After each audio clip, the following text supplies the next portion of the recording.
Bonjour et bienvenue dans les fiches qui vous parlent du chien et des races de chiens par Educadog en Vendée. Bonjour Hélène. Bonjour Patrice.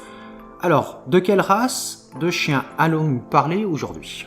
Aujourd'hui, nous allons nous intéresser à l'Akita Inu. Alors, qui est l'Akita ? Alors, l'histoire de l'Akita. C'est un chien qui est très ancien. On voit son apparition au XVIIe siècle. Il est originaire de la préfecture d'Akita au Japon. À ses origines, c'était un chien de petite taille qui était utilisé comme chasseur, puis il est devenu chien de garde et de combat. À la suite de différents croisements, notamment avec des molossoïdes, donc de gros chiens, deux lignées d'Akita se distinguent. L'Akita américain et celui qui nous intéresse aujourd'hui, l'Akita Inu. Il faut savoir qu'aujourd'hui, au Japon, l'Akita Inu est considéré comme un trésor national. Il fait en effet partie de la liste des traditions japonaises qu'il faut défendre et préserver. Quelle est sa taille et quel est son poids ? Alors pour les femelles, la taille est d'environ 59 cm à 64 et chez le mâle, 64 à 70 cm. Et pour son poids ? La femelle pèse entre 28 et 34 kg et le mâle entre 32 et 40 kg. Abordons maintenant son poil et ses couleurs. Alors le poil, il doit être court et fourni. Il est plutôt dur et droit et le sous-poil ainsi que le poil de la queue sont plus longs. Concernant sa couleur, alors on considère que le fauve, le sésame, le bringé roux ou bringé gris et le blanc sont admis. Toutes les couleurs, sauf le blanc, doivent présenter ce qu'on appelle l'uragiro, c'est-à-dire en fait un poil blanc crème sur les côtés du museau, sous la mâchoire, au niveau du cou, sur le poitrail et sur le ventre, ainsi que sur la partie inférieure de la queue et à l'intérieur des membres. Alors ces couleurs et ces spécifications bien particulières sont valables surtout si on veut faire confirmer le chiot qui soit l'off. Alors, le corps, lui, il est comment ? Alors c'est un grand chien et il est plutôt athlétique. Concernant sa tête, elle est harmonieuse et bien proportionnée.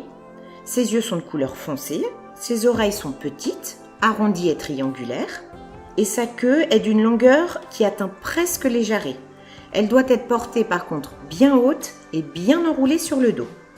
Combien de temps vit ce toutou ? Alors l'espérance minimale de vie d'un Akita est de 10 ans et ça peut aller jusqu'à 15 ans. Alors bien évidemment, ça dépend de l'alimentation que ces chiots auront à l'âge adulte et de leurs conditions physiques. Si vous respectez le temps de promenade par rapport à l'âge du chiot jusqu'à son âge adulte, vous éviterez tous les problèmes articulaires. Donc cet âge est donné pour un chien qui est bien nourri, qui a du sport à volonté en tant qu'adulte et où le temps de balade en tant que chiot est respecté. Une bonne alimentation et un respect du chiot sont des éléments fondamentaux pour avoir un chien qui vieillisse bien. Exactement. Alors, maintenant, on va aborder certainement la partie la plus importante pour les personnes qui désirent acquérir ce genre de chien, c'est son caractère. Alors, on peut dire que l'Akita est un chien calme. Il est peu aboyeur et il est en général très fidèle. Mais il a besoin de balades journalières. Il a besoin d'activité physique et intellectuelle. C'est un chien qu'il faut stimuler. C'est un chien intelligent et il sera très proche de son maître. Par contre, il est méfiant envers les étrangers. Il est tout à fait très doux avec les personnes de la famille, mais il exprime toujours son affection d'une façon calme et digne. J'attire votre attention sur un point important. L'Akita n'est pas un chien que l'on conseille pour un premier chiot. Il vaut mieux ne pas être novice, parce que c'est un chien qui peut se montrer caractériel, et notamment avec ses congénères de même sexe, surtout chez les mâles. Et de par ce fort caractère, il aura besoin de cohérence dans son éducation. Ça, c'est vraiment important. L'éducation devra se faire dès son plus jeune âge avec une méthode de renforcement positif. Le rappel, notamment, ainsi que les rencontres régulières et positives avec d'autres chiens devront être mises en avant dans son éducation. C'est un chien également qui n'aime pas trop la solitude. L'apprentissage de cette solitude devra donc être travaillé et il faudra se montrer constant dans son éducation. C'est un terme vraiment important, la cohérence et être constant dans l'éducation. Et bien éduqué, c'est un chien qui se montrera facile à vivre.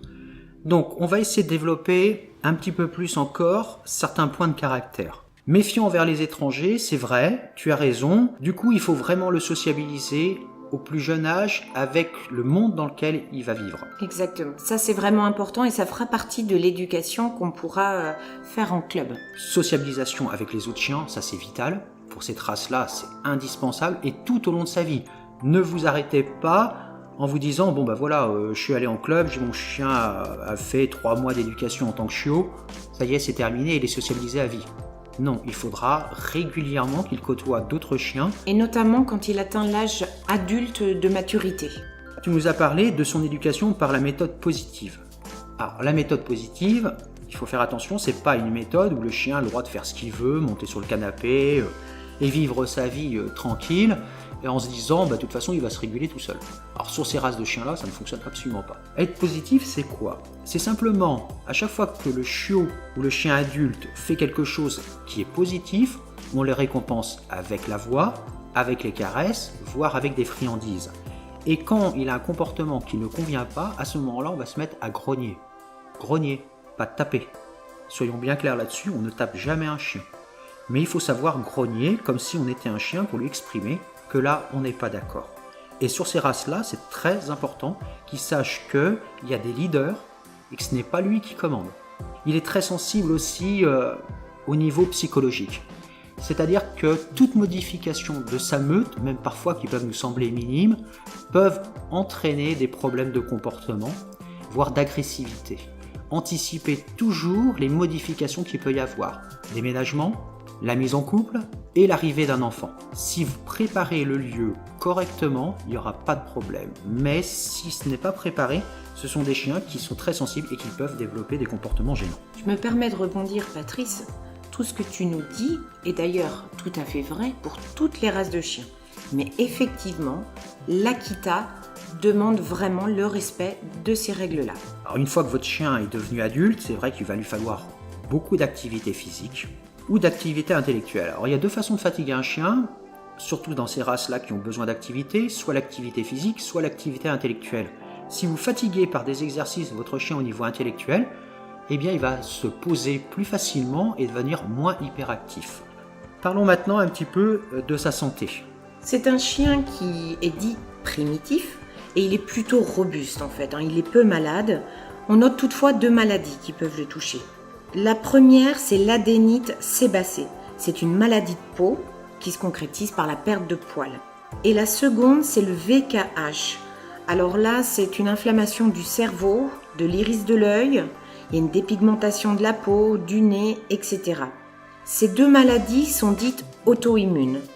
Et la transmission semblerait héréditaire, mais je mets bien en conditionnel parce qu'on n'est pas sûr à 100% de la transmission de cette maladie. Son entretien. C'est un chien qui demande peu d'entretien. En fait, un brossage régulier est conseillé, alors notamment en période de mue, parce qu'il va perdre son poil et son sous-poil, mais souvent même un brossage dit à la main suffit pour enlever l'excédent de poil. Et je note quand même que c'est un chien qui est réputé très propre. Alors, pour faciliter ce brossage et pour faire en sorte qu'il ait un beau poil, là encore, une alimentation de qualité est absolument indispensable. Privilégiez des croquettes qui soient à base de poisson ou de saumon, justement pour qu'il ait un très joli poil et qu'il se sente absolument très bien dans son corps et dans sa tête. On a vu ses caractéristiques physiques, son caractère, sa santé, l'entretien.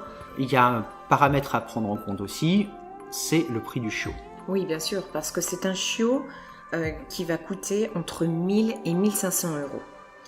Je veux attirer votre attention à ce niveau-là sur l'explosion du nombre d'Akita Inu en France. Il y a vraiment de plus en plus d'élevage d'Akita, mais je veux vous mettre en garde par rapport à cette explosion de nombre d'élevages parce que du coup la sélection au niveau de la race est de moins bonne qualité et ça peut entraîner des problèmes. Patrice, est-ce que tu peux nous en parler un petit peu plus ? Bien sûr, tout à fait. Alors, un bon éleveur, et il y en a heureusement beaucoup en France, c'est un éleveur qui va sélectionner une femelle en parfaite santé et qui va aller chercher un mâle qui ne soit pas de la même portée et de la même famille proche. Il va aller chercher un mâle qui est dans un beau standard. Généralement, les éleveurs se rencontrent en expo canine. Et là, il va aller chercher un mâle avec une belle lignée, mais une lignée qui soit très loin de la lignée d'origine de la femelle. Forcément, si on commence parce qu'il y a beaucoup de demandes à faire reproduire le frère, la sœur, le père et la fille, là, inévitablement, on risque d'avoir des soucis. Donc, faites attention, demandez à l'éleveur d'où vient la maman, d'où vient le papa, s'ils ont fait des concours de beauté, d'où vient la lignée, si ce sont des chiens qui sont classés ou pas. Et bien évidemment, le travail que fait l'éleveur avec la mère et avec les chiots.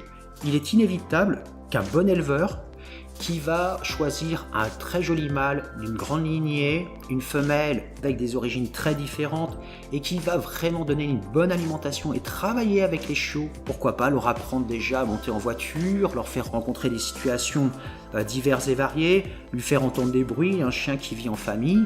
Ça lui demande beaucoup plus de temps et d'énergie. Alors oui, vous risquez d'avoir un chiot avec 100, 150 euros de plus, mais c'est peut-être les 100 ou 150 euros de plus qu'il faut savoir mettre pour avoir un chien déjà qui a des bonnes bases, dans des bonnes conditions de vie, pour que vous ayez un chiot parfaitement équilibré à la base. Voilà, je pense qu'on a fait à peu près le tour, Hélène, de cette race de chien. Oui, tout à fait. On vous dit à très bientôt. À bientôt.